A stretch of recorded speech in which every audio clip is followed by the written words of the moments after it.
Hey, how's it going, guys? I'm Paradoxic, and welcome back to Good Omens. This time we are continuing on to episode 2 of the first season, and the first episode we met Aziraphale and Crowley, two celestial beings, both of whom were present at the very, very dawn of time when Adam and Eve escaped from the garden, and assisted with the escaping from the garden. And yeah, so their mission in the present day is to prevent Armageddon from happening by preventing the Antichrist from getting his powers. So yeah, they were given, I think, like a bunch of different kids. I got confused halfway through, like trying to keep track of which kid was which and who was actually whom, because I think there was one devil child there, the Antichrist was there, but then there were also two other kind of human children there that got mixed up and handed off to whoever and stuff. So yeah, it was a confusing thing. For me personally, it was a fairly confusing thing to keep track of, but in the end it was apparently confusing for Aziraphale and Crowley too, because they both agreed to actually prevent, to secretly prevent the Antichrist from actually getting his powers, only to realize that by the end of it they were keeping track of the wrong kid all along, and the actual Antichrist actually didn't really turn out that bad. He was like a fairly self-reserved kid. He had, like a group of friends called the Dems, and they hung out in the forest. And they sent him a hellhound, that would grant him his powers, depending on what he named it and exactly how he kind of branded it as his kind of personal pet. And he went really, really simplistic. He just called it dog. So I think the naming process also kind of brands it as fairly bland and fairly powerless and stuff. So it's like a harmless little hellhound that he's branded as his own kind of household pet, not knowing the true world-ending power it really possesses. So he's not really the kind of kid who wants to end the world. He's just the kind of kid to get on with his life, want to live life and have fun and make memories and all that kind of sweet stuff. So yeah, so I think in this episode, we should see Aziraphale and Crowley actually hunting down this kid and actually keeping an eye on him, and then maybe just being like kind of relieved that they don't really have much to worry about, but then they do have the forces of heaven and hell on their shoulders, kind of pressuring them to do different things and stuff like that. So I guess we'll see. How that stuff goes down. But yeah, Aziraphale is played by Michael Sheen. He's playing the angel Aziraphale, and Crowley is played by David Tennant. So those, I said it last time, I'll say it again. It's a great matchup. They both have great chemistry as angel and demon. So that's a really great pair up to see. So I look forward to see how that relationship continues to evolve throughout this season. And then I think we have, I was about to say Mark Hamill, not Mark Hamill. What's his name? John Hamm. John Hamm. He's playing an angel, up in heaven, and heaven looks cool. I mean, there's like a building that he goes up the escalator to enter heaven, and heaven looks really cool and delightful and colourful, or bright, not colourful. And then hell, obviously, Crowley descended down into the floor to visit hell, and it's dark and humid and pretty much as hellish as you'd imagine it to be. So that was that, and yeah, so I think, yeah, Adam is the Antichrist. Yeah, I think that's his name. I think that there's like a beautiful irony to that. Adam being the first guy to not only come into existence, but also the first guy to actually, to be the guy to escape the Garden of Eden, with the help of both Aziraphale and Crowley, and now, like a few billion more Adams down the line turns out to be the Antichrist. Like, there's a kind of beautiful irony to that, so that's cool. And yeah, and God is the narrator. God kind of, narrates everything as it goes down. So I don't know if God in this is going to be similar to Chuck in Supernatural, as in God's just going to be completely absent from anything that happens in this show, and it's going to be down to the angels and some select humans to actually sort out all the problems. But I don't know. But I mean, at least in this version, God is here narrating. God in Supernatural pissed off for like a good few billion centuries, and then came by and then turned out to be the villain behind it all. So yeah, I don't know, but I guess we will see. But yeah, the first episode is great. It was a really, really great intro to this kind of story and to this season. So I'm looking forward to seeing how it all progresses. But yeah, so that is pretty much all I have from the first one. So on to episode 2. If you guys want to catch the full-length version of this reaction, the full-length unedited version, you guys just need your own copy of the episode from Amazon Prime, and you can sync it up and it'll be good to go. That reaction is going to be over on Patreon, so you can find that over there. But yeah, episode 2 of Good Omens. Let's go.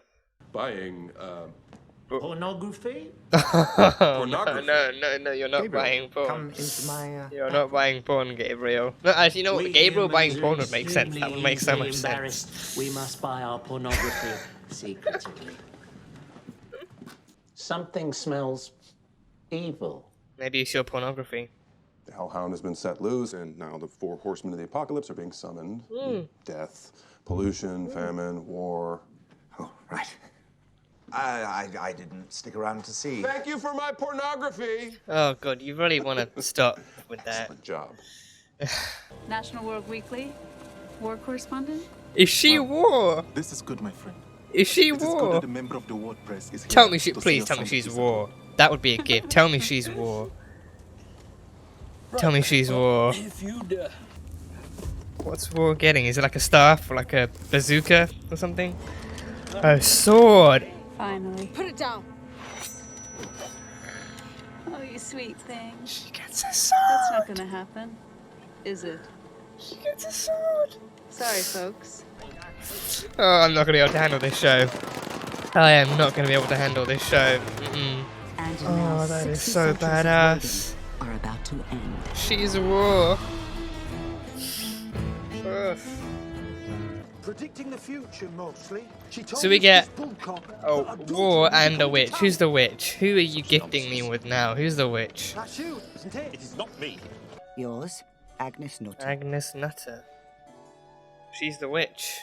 She cured me of the howling pox. And killed my son of the bloody flocks. Usually you say thank you for that, not burning her at the stake. I should have been aflame 10 minutes since. Right. Yeah, she's ready. She's ready and willing. Yeah, she's... Yeah, follow her to the stake. Yeah. Oh, damn. Oh, damn. What is it? Whoa! Major Among the folk from the next thou village, there was much shalt subsequent not debate as commit to whether this adultery. disaster had been sent by God or Satan. It was on the money in every single detail. Damn, so she really was On the night the she's like an Antichrist was oracle. born, In December 1980, an apple will arise that no man can eat. My mom bought 5,000 shares in Apple in 1980. That's worth Apple, 40 as in million the today. Okay. company? You were saying? You were oh no. I do hope the man from the electric isn't going to be upset again. It's not fair. He's excited by the training initiative. Oh, he's from Horrible Histories. I know him too. He's from Horrible Histories, yeah. Just so that you know, Norman. Oh Christ. Oh, how does he do this? Just not very good with computers. And yet you decided to pursue a career in them? Really? Oh crap. I think ever since his dad faced a blowback of trying to burn a witch, his great ancestor tried to face the blowback of burning a witch, he's been fucked ever since. It's like an ancestral curse. Anathema device. Anathema. Oh, she's Anathema. Okay. Be a man, join the professionals. Oh, Witchfinder Sergeant Shadow.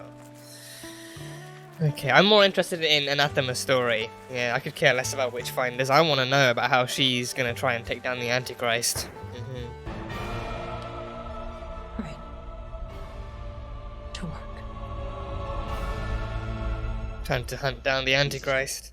Say goodbye to your friend. You just couldn't cut it. Is he gonna burn it? Oh, this is gonna hurt you. Grow better! What he Grow does is better. put the fear of God into them. Oh. Oh, he shreds it. He mows it down. Oh, damn. Are you not here for intimate personal relaxation and stress relief for the discerning gentleman? I don't think he is. No, he's more for the Witchfinder stuff. I'm here to join the Witchfinder army. Yeah. Oh, Mr. Shadwell said he was expecting a visitor. Yeah. Huh. Oh, the thunder gun of Witchfinder, Colonel. Get 'em before they get you, Dalrymple. Nay, laddie. The thunder gun. I'll never use again. Crowley, you can't do 90 miles per hour in central London. Oh, that's a Why not? death You'll trap. get us killed. That's a death trap. Inconveniently discorporated. In America, they have shops that sell 39 different flavors of ice cream. Wensleydale's first Is that name Baskin is Robbins? Jeremy. I feel like that might be Baskin Nobody's Robbins. ever used it, not even his parents. Pepper's given first names Pepper. were Pippin, Galadriel, Moonchild. She'd Damn. been given them in a naming ceremony in a muddy valley field. Art thou a witch? Ole! Olay. Yes? You can't say yes. You've got to say no. Then what? Then we torture you until you say yes. Oh yeah, that works. Okay, I mean, I appreciate the creativity in kids, but witch hunting? I actually am a witch. Really? I have a big pointy hat and we have a cat at home. I'm being tortured here. Actually, this is very painful. I'm thinking of admitting to being a witch. I'm gonna go home if I can't have a go. Don't see why evil witches should have all the fun. You have to keep pushing. Because they have the powers. Hey, kid. Don't do it again. And now you go off the torturing swing and let someone else have a turn. Right, well, you kids are hilarious, but I'm gonna keep looking. Yeah. I mean, if all torture was like that swing, everyone would be lining up. Everyone would be lining up. No, it's definitely the place. He has hair like when he was the Doctor. love? Yeah, all spiky uppy, like Wolf said, yeah. Don't know if that's intentional, but either way, it's a cool callback. Oh, it's a paintball gun. Oh, he's the guy from the IT place. Whoa. Okay. Oh, Well, yeah, it's fun for you. oh dear. This coat. Miracle away. There we go.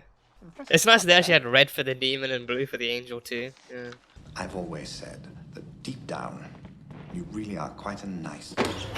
Shut it. Oh no, never. Nice. No. Nice. Nice is a four-letter word. I will not. Excuse me, gentlemen. He's evil, the other four-letter word. Moment. Yeah. Can I help you? There she is. There she is, former nun.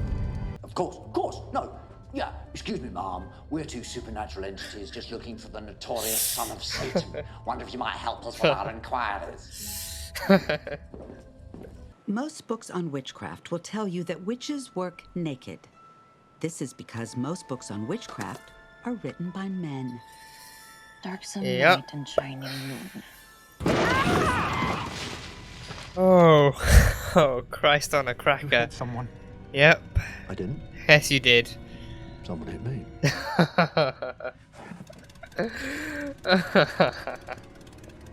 Where do you need to get to? No, we're not giving her a lift. Out of the question. There's nowhere to put the bike. Except for the bike rack.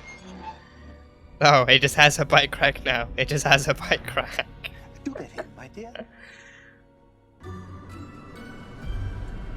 Oh, her book. She dropped her book. The Agnes Nutter's Oh, look. biography book. Okay. Oh, he's wide awake. He is wide awake. Yeah, the old pretending to be asleep as soon as I open the door trick. So we tell our respective operatives to look for the boy. Unless you have a better idea. Ducks. What about ducks? They're what water slides off. Just drive the car. Ducks? Water slides off of ducks?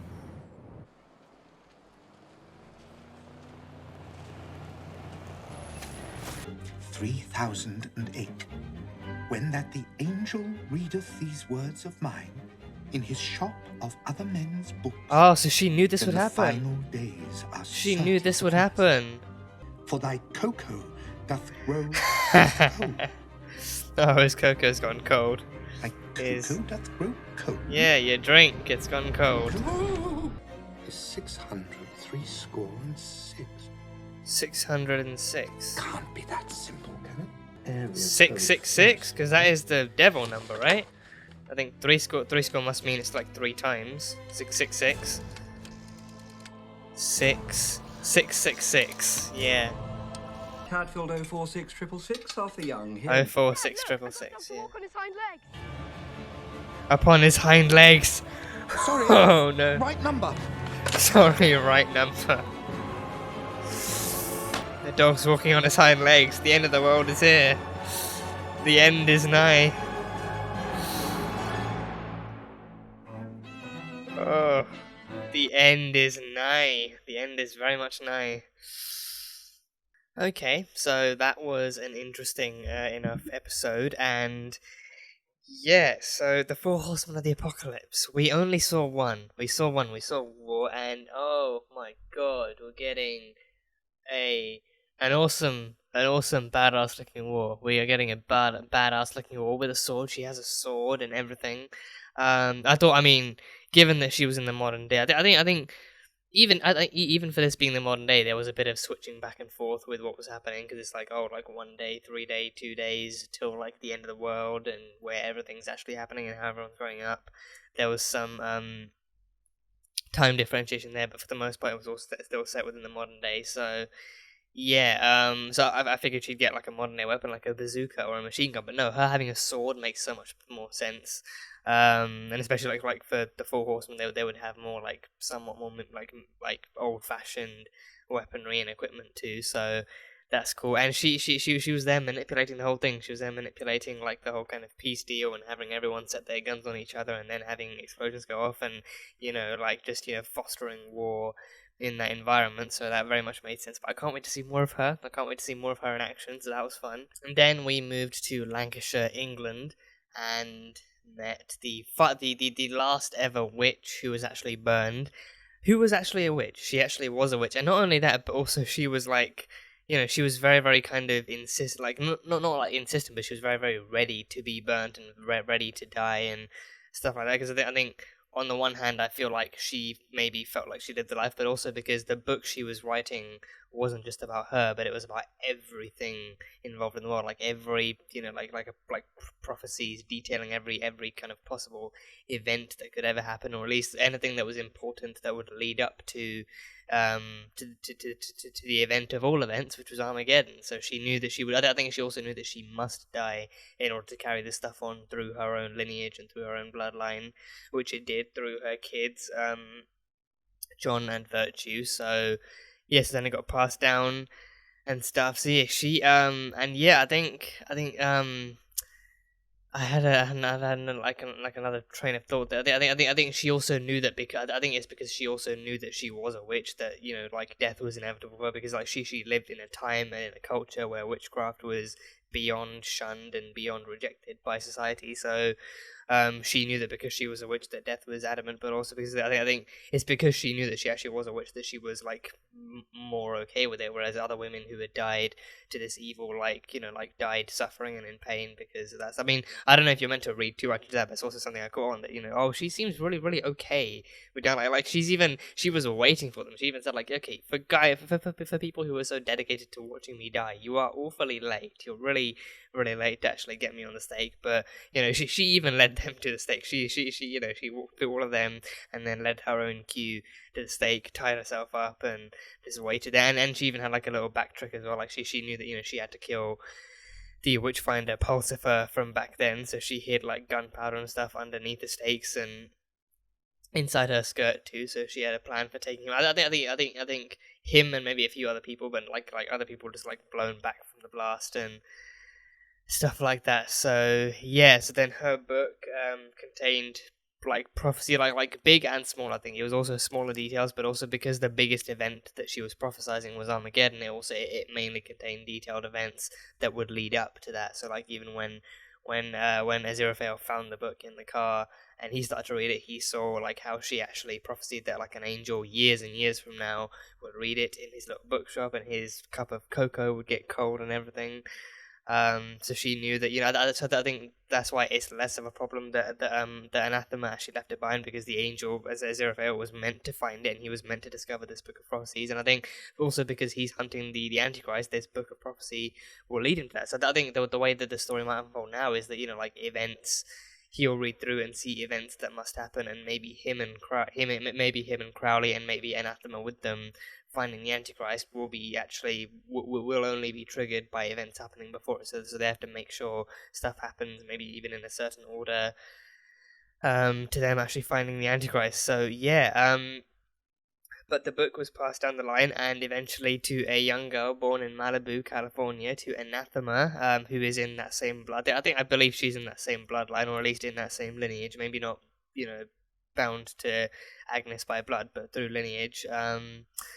I trust that lineage doesn't also mean bloodline. I mean, like family tree at least. Like maybe she's like, maybe somewhere down the line, one of her great grandparents was adopted or something happened. But anyway, she's in that heritage. She's in that heritage, and she was also raised into it. Her mother actually raised her into becoming like a hunter of the Antichrist. Like she actually raised her into witchcraft with the book and all these other instruments and all these other techniques and ways of finding the Antichrist. So I think like her destiny as a witch hunter, or as a witch, as a practicer of witchcraft, is to find the Antichrist and slay him. So I am very curious as to how that's going to go. Because she's a witch, and we have a new kind of witch hunter in training now. But she's a witch, and she's going to hunt down the Antichrist. Because again, in the present day, the Antichrist is just a kid. He's not like a fully grown adult man who's capable of actually wiping out everything in existence or anything. Like even his dog is just a dog. Even the dog is just a dog, and just like is it like he literally just calls it dog? He literally just calls it dog. But I like that little note at the end, like that they said like he looked back in the Bible, back in one of the chapters, and it said, oh, when the hellhound starts to stand on its hind leg, when the hellhound starts to stand on its hind legs, that's when all hell breaks loose and you have even less time to prevent Armageddon. And then when Aziraphale calls the 666 house number, like he even hears it in the background, like Adam being like, oh mom, dad, look, it's standing on its hind legs, and he's like, oh my god, it's here, it's happening. But yeah, no, so that's gonna be good. I think that was a great note to end on. That was a great note to end it on, just to show how solid and how cemented the prophecies are in human timeline, in the human timeline and everything. So yeah, so he needs to keep a hold of that book of prophecy, and maybe even it is Anathema's original destiny. So I think next episode comes round, he might keep a hold of the book, but also contact Anathema and actually tell her, okay, I know what you're up to. Crowley and I are onto the same thing, so I think it'll be best if we actually work together. Because I mean, Aziraphale and Crowley, they have to keep tabs on the kid and make sure that Armageddon doesn't happen. But Anathema has to slay him. Anathema has to kill him. So I don't know how those views might contradict each other. But then again, I think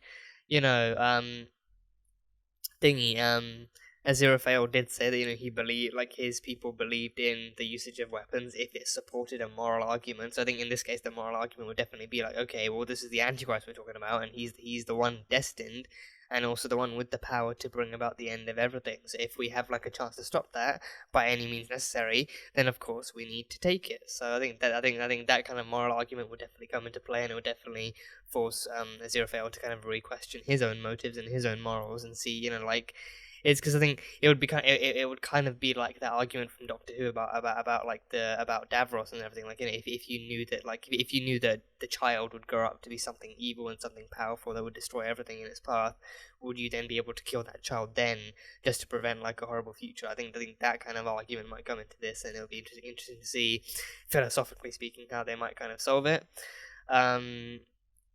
But I don't know. I guess I'll have to wait and see exactly how they do solve it. I think that I could definitely see the story going down that path, and I think it'll be interesting to see someone. So because I think Crowley definitely seems like a carefree kind of guy. Like he doesn't. I don't think he indulges in violence, but I think he just he gets it. He kind of sees it happening. He gets it. He doesn't really blame it. I think he even changed the paintball guns back at the Tadfield Manor to actual guns.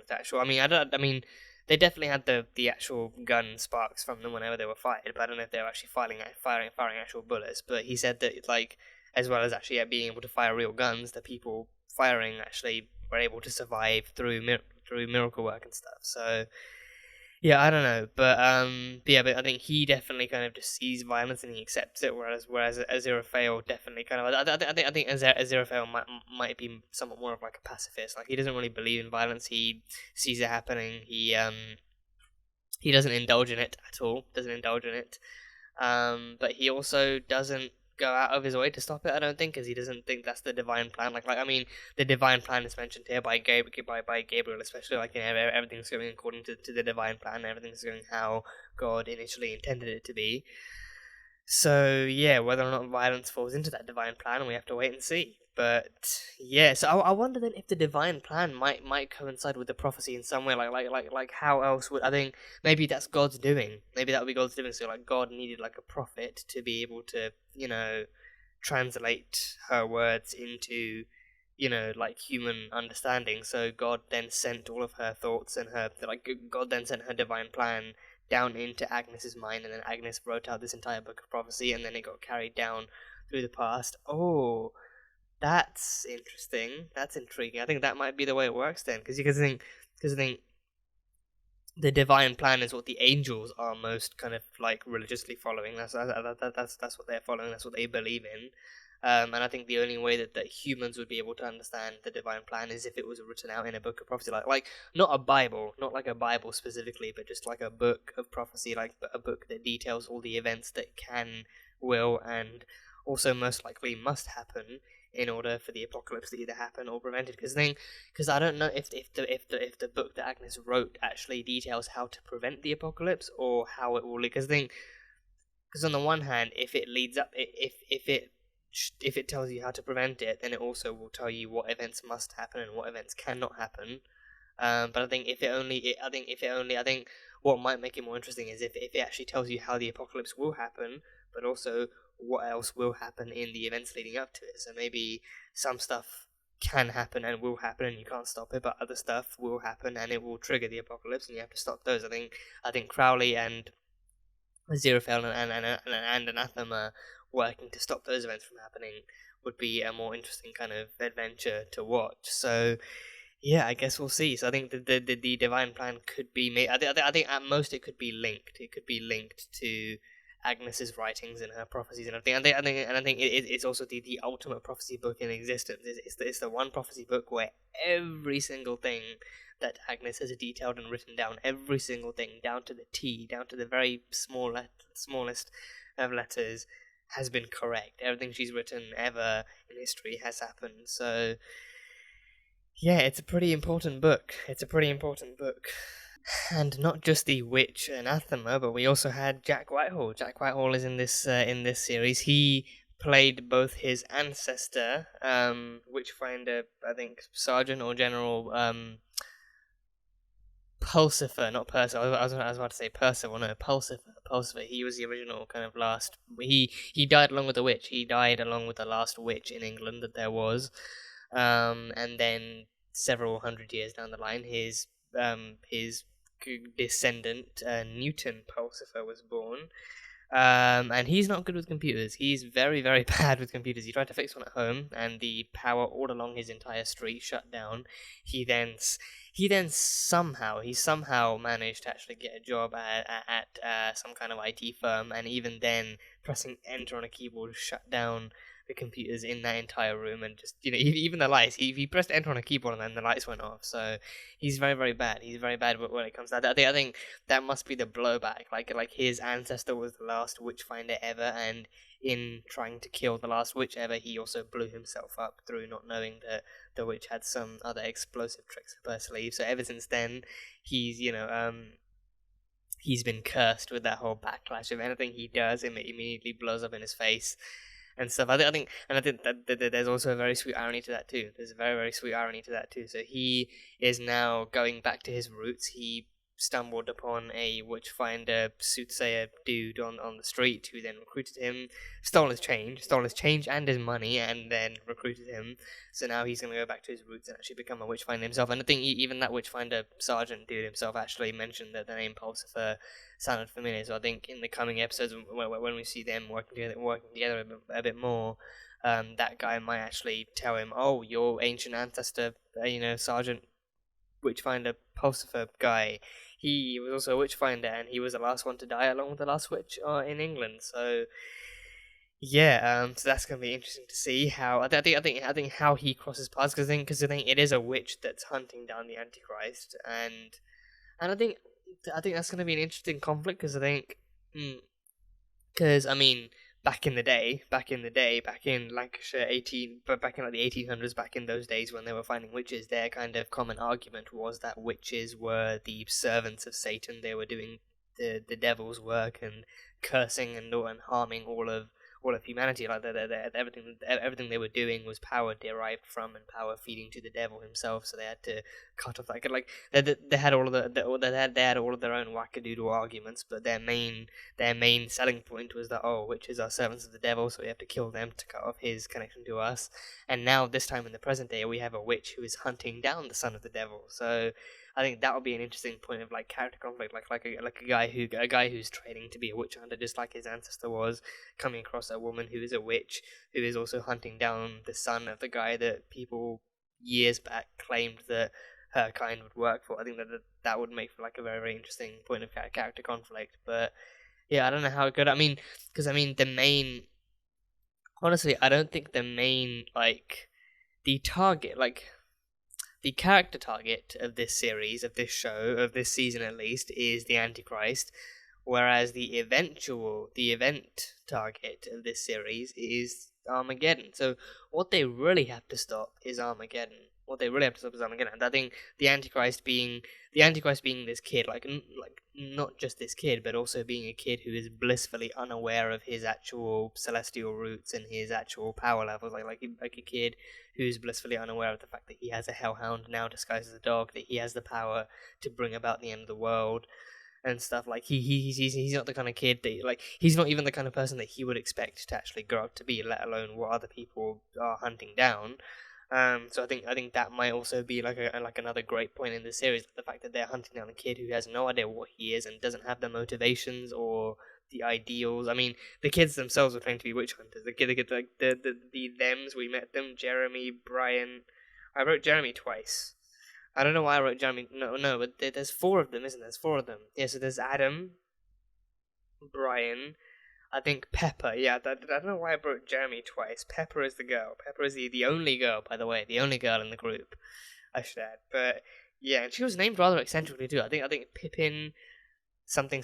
She was born in like a field of pitchforked tents and nudists and stuff. I thought it was a cult. I thought literally she was born into a cult that her mother left by the end of it all and then gave her like a proper life. But yeah, I don't know. But she was born there, and then Jeremy born into a family and stuff, and I think, and then there was Brian. Every group needed a Brian, apparently. Every group needed a Brian, and he was the ice cream muncher of all of them and stuff. So you said that even his friend group is training to become witch hunters and stuff, and they're kind of they built like a torture device, which is basically the swing. I think it must have been Jeremy. Jeremy just so happily admitted to becoming a witch because the torture device they built was a swing. It was like a tire swing, so he wanted to stay on the tire swing for longer. He wanted to be tortured for longer, so he just blissfully admitted to being the witch. And then the others had to remind him, you can't just happily admit, because there's no point in building a torture machine if you're just going to admit straight away. You need to earn the torture, actually give us the satisfaction of actually being able to torture a witch. So yeah, and I think, to be honest with the kids, I don't really think they're being anywhere near serious about actually taking people and torturing them and everything, but it's still kind of ironic to see that the Antichrist himself is becoming a witch hunter, and then they've got and then they met Anathema, who was an actual witch, and who was using that kind of those tricks of the trade to do her thing. So I think there's like a very, very very interesting crossing of different themes and stuff in this story to be kind of appreciative of, and to see how it builds up is going to be a real kind of sight to behold. So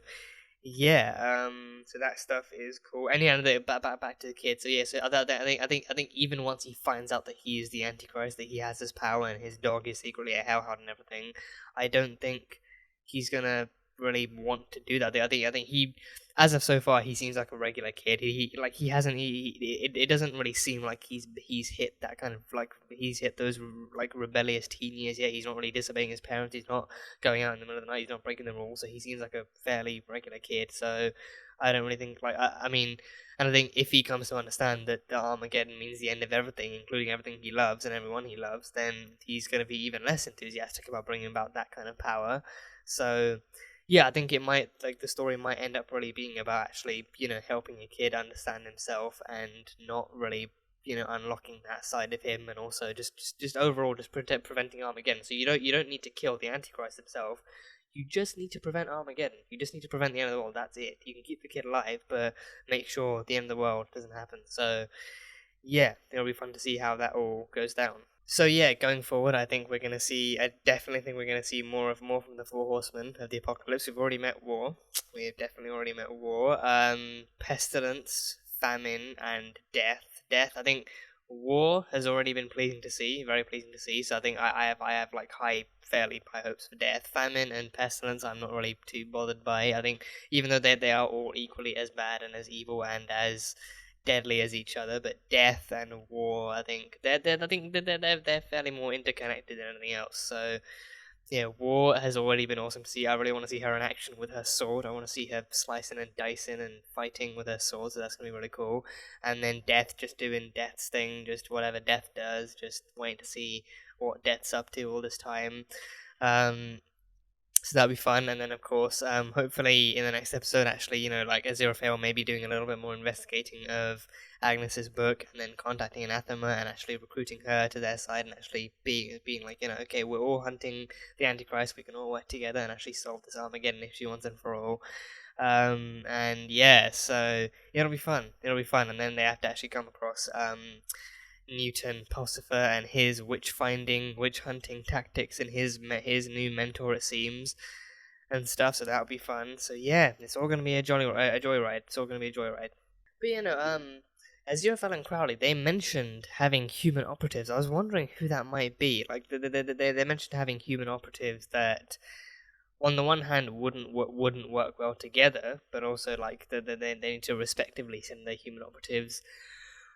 So I'm wondering who that is. I was half expecting it to be like, oh, they're angels and demons who have actually been alive for centuries. Like since the dawn of time, they've been alive and they have great power and influence over humans. So I think like they must be the reason that like the MI5 or the CIA or the FBI exists. Like the intelligence. Like I was expecting them to mean like, oh, there's this intelligence agency on Earth run by humans. I don't know if you've heard of it. It's called the FBI or the CIA or something.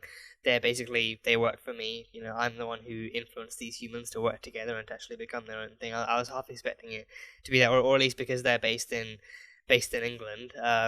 Like to be like to MI5 or the Secret Service or something. But I don't know. I feel like it might be smaller than that. It might be smaller, less eye-catching than that, because I think like a major intelligence agency going after something like that would actually turn a lot of heads and spark a few conversations. I think if it's something smaller, something more kind of secretive, then like not a lot of people would be bothered, not a lot of people would think too much. So I'm curious as to what that is. But yeah, but then we also now have the thems, or at least now that they've branded themselves the British Inquisition. They're going to be actually doing their own thing and actually trying to hunt down they're hunting down the witch.